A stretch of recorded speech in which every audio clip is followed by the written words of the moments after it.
Welcome everybody. বন্ধুরা, লক্ষ্য করো এই অঙ্কটি কিভাবে তোমরা খুব কম সময়ে করবে। এই অঙ্কটি খুব কম সময়ে করার জন্য এই ট্রিক্সটি অ্যাপ্লাই করার চেষ্টা করো। লক্ষ্য করো, X Y divided Y minus X into T equals to 1200।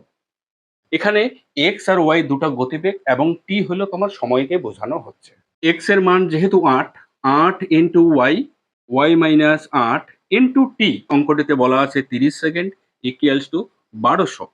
এবার এখানে 30 দিয়ে 1200-কে কাটবো 40, আবার 8 দিয়ে 40-কে কাটবো 5, 5y minus 5 8 40 equals to Y. এই ওয়াইটাকে এই পাশে ট্রান্সফার করে নিয়ে আসবো 4y equals to 40, y equals to তোমার 10, কারণ 4 দিয়ে 40-কে ভাগ করে দেবো 10। বি এর গতিবেগ 10 মিটার প্রতি সেকেন্ড। অঙ্কটার ডিটেলস জানার জন্য তোমাদের ম্যাথ টার্গেট ইউটিউব চ্যানেলে যেতে হবে। Thank you.